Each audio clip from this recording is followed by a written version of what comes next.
So we're going to compare the 6-quart Instant Pot on the right with the new mini 3-quart Instant Pot on the left. So upon opening the Instant Pot, you have a couple of guides here. This is kind of your instruction manual. These are some nice basic recipes, and then you have your quick troubleshoot page. I have this taped up inside one of my cupboards so that I can always have it handy. You have a couple of accessories here. You have a power cord. Now this is something new. It looks like this is somewhat like a computer cord where you plug it into your appliance and then plug it into the wall. The 6-quart, it's just attached and there's no unplugging it from the device. So I think this would be kind of handy.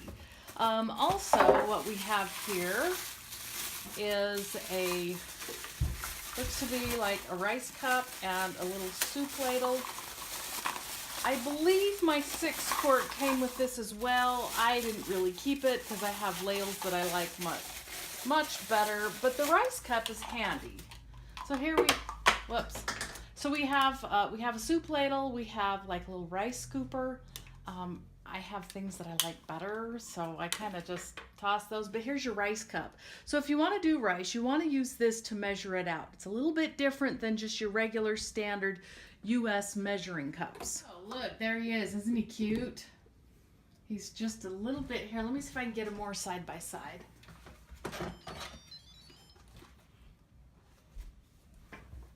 Okay, they are pretty much even Steven side by side. Now, the one on the right is your 6-quart, the one on the left is your 3-quart.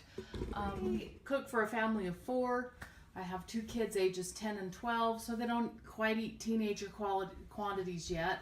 The 6-quart's been working great for us. The 3-quart, I was thinking that would be great to cook your side dishes while your main dish is in the bigger one. Also, if you are a single person or maybe just a family of 2 or 2 and a baby, the 3-quart might do you fine. Could you fit a whole chicken in the 3-quart? Not sure yet. Maybe it was a smaller chicken. The Costco chickens I buy aren't very small. Anyway, so that's what they look starting at. That's how they look starting out. I'm going to flip them around. We'll show you the backs. Okay, this is the back of the Instant Pot. As you can see, on the 6-quart, the cord just inserts right to the pot. But that's where the cord inserts for the mini. I'm quite enjoying this detachable cord. I quite like that. The mini also has the little condensation cup like the 6-quart does. And then it also has your knob on top to set it to either ceiling or vent. Now, this was concerning to me when I first got an Instant Pot because I was washing the lid one day and this thing came off and I was freaking out. Thought, oh no, I've broken my pot. They can come off. It's okay. That's a normal feature.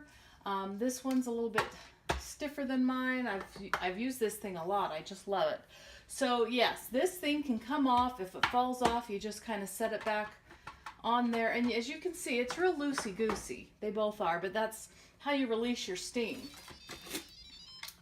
Okay, and again, the smaller one also plays the tune like the bigger one does. We'll take out this pot here and do a compare. The 3-quart comes with a little trivet as well. Now, the 6-quart trivet, it's just right here in this drawer. The 6-quart trivet has these nice handles. I hope you can see that. See? Nice handles. That's really handy. The 3-quart trivet does not have handles, so trying to pull a chicken out, maybe that would be too difficult. Anyway, there's the pot for the 3-quart. It does have some markings on the side. There's your max fill there. Max fill is about 2/3 full. Oh, it has the Instant Pot etched on the side there. And then let me get out, I'll turn this guy back around. We got the smaller pot here, the bigger pot. If it was a small chicken, maybe you could fit it in there. I think mostly that'll be great for cooking up vegetables and side dishes and rice and maybe even a cheesecake. This will be the true test. Oh, look, that does fit. So yeah, you could do a cheesecake in this little mini 3-quart. That would be awesome. If you've seen my cheesecake video, it really is easy and it's delicious. So that's kind of a side by side of the pots. I'll put them back together and then we'll look at the front of the machine where all your buttons are. Let's look at the lids really quick. They both have the silicone ring, and on the 6-quart Instant Pot you see this little cage sits over both of these. I'll take that off. So it sits over both the pressure valve, and so on the 6-quart this covers both this pressure pin that pops up when it hits pressure, snaps on like that. On the 3-quart you just have this little basket that just fits over your steam release valve. So, and the reason they tell you not to fill it more than 2/3 full is because you don't want anything to block either the pin or the little basket, because that can interfere with your cooking. There's the lids. They both have the silicone gasket. The 3-quart fits in there the same way as the 6-quart does, and it's always a good idea to get some extra gaskets. Now here's the front of the Instant Pots. They have pretty much the same buttons. It looks like the 6-quart has a multi-grain button between rice and porridge. The 3-quart just has rice and porridge. The 3-quart does yogurt. So, you know, if you like doing yogurt in the Instant Pot and you don't, maybe there's just 1 or 2 of you at home, or you have yourself a little baby, the 3-quart might be the one to do the trick for you. When you get a new Instant Pot, they tell you to do a water test before you start cooking anything. Basically, you take 3 cups of water, put it in your Instant Pot, and set it to go. This will give you an idea of kind of how it works before you actually put a meal in there. So always a good idea to do your water test. It'll give you kind of a feel for the machine, and also the loud pressure releasing at the end. That can be kind of concerning for some people. It is really loud. So hang on, we'll get that started. To do the water test, we're going to take our lid off. We're going to check that our ring is fully seated. Looks pretty good. We're going to take our 3 cups of water and dump it in. We're going to put our lid on. Now, if you're new to Instant Pots, you notice the back of the lid has this piece that goes out. Oh, there you go. Okay, you're going to line that up with the back of the pot. The back of the pot also has a piece that goes out. Here you go. See, right back here. So we're going to line the lid up with this, and then twist it this way, and that locks our lid into place. It plays the song when you're in the right spot, and then when you lock it, it plays the song again. Now at this point, we're going to hit the steam button, and we're going to use this minus button to take us down to 2 minutes. Now the Instant Pot, once you set your time that you want to cook at, it takes about 10 seconds for it to turn on. Once it turns on, it says on. It's very, very user-friendly. It'll take about 10 seconds to turn on, and then at this point, it starts cooking. When you use an Instant Pot, it's cooking with steam.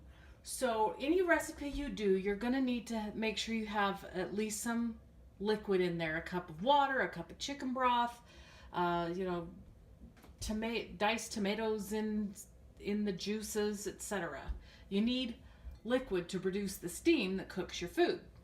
Now, when you turn on your Instant Pot and you set your time, there is some time it takes for it to build up the pressure before it starts cooking at the time which you set. So that's something you might want to keep in mind when you're cooking favorite recipes. Just keep a little note by your recipe. Said, well, it took about 10 minutes to come up to pressure, and then that way you know that when you set it to cook for 15 minutes, it's actually going to take closer to maybe 25 or 30, because it has that extra time it takes to build up to pressure before it starts to cook at 15 minutes. Anyway, we're doing our water test, and when this hits pressure, then we'll show you what happens next. Okay, new Instant Pot users, it's starting to build up steam. Now you'll see steam come out of this valve here, so keep your hands away. This valve is going to start dancing up and down. As long as it's free and easy. It'll dance up and down until the pressure has been built, and then it pops up and stays there while your food's cooking. So no need to mess with it. You don't need to jiggle the handle or anything. In fact, you can kind of see it dancing up and down now. Oh, see, there it goes. So that's what your pot does and what it looks like while it's getting ready to cook your food. Once it hits the pressure, this will stay on for another few seconds, and then it goes to the time at which you set your food to cook. So for example, we set our water test to do 2 minutes. So in just a couple of seconds, it's going to flash on the 2, and then it counts down from there. As you can see, it now says 2. Once it does hit that 2, now our 2 minutes of cook time, it gives you a little beep so that you can kind of say, okay, in about 2 minutes, I'm going to have to be ready to release the pressure. Those beeps tell us that it is done cooking. At this point, we release the pressure. This is the startling thing a lot of times for new Instant Pot users. So we hit this valve back here, and it's pushed away from us to keep the steam in. So now what we do is you just take it with your finger and pull it towards you, or you can even use a spoon if you don't want to get your hand close to that, not a problem. So we just take it and we pull it towards us. And as you can hear, it's really loud, and that's what startles a lot of people. When the pressure has been all released, this little silver pin will drop down. A lot of recipes will call for a quick pressure release. That's what we just did. There's a lot of recipes, especially ones that have meat to them, that will call for a natural release. Basically, you just leave the Instant Pot alone for the specified amount of time. If it says natural release for 15 minutes, then you just don't even touch it for 15 minutes, and then at that point you release whatever pressure's left. If you look down here on the front, it says L002. Basically what happens when your food is done cooking, it switches over to the keep warm function, and you can see the little light here on the keep warm function. As your food finishes and you release the pressure, the time starts counting up. So now we're on keep warm. We've been on keep warm now for 3 minutes, so we're just counting up at this point. What I like to do when I have a recipe that calls for a natural pressure release, I just turn the pot off. So that would be this button here that says cancel, and we're back to the off. And then that way I don't have the keep warm function interfering with my natural pressure release. As far as cleanup on an Instant Pot goes, the stainless steel liner can just go in your dishwasher. The trivet can go in the dishwasher. I always hand wash my lid. I've heard of some people putting that in the dishwasher as well. I just like to hand wash it just so I can make sure the rubber gasket is fitting well, and I can get that scrubbed out and scrub around the little steam valves. So it's very easy to take care of, and the nice thing about the stainless steel is you could get your hand mixer in there and mix up potatoes or blend up soups or whatever. So very handy little addition to your kitchen cooking. That's about all there is to getting started with an Instant Pot. Once you do a few of these initial setup steps, you should be able to cook just whatever. Start with something easy like maybe some broccoli or some hard-boiled eggs. I've done videos on that before. If I skipped anything, or if you have more questions, go ahead and post a comment below, and I usually answer my comments pretty quick, so just let me know if you have any other questions you want me to go over, and we'll go from there. So I wish everyone health and happiness in 2018, and happy cooking.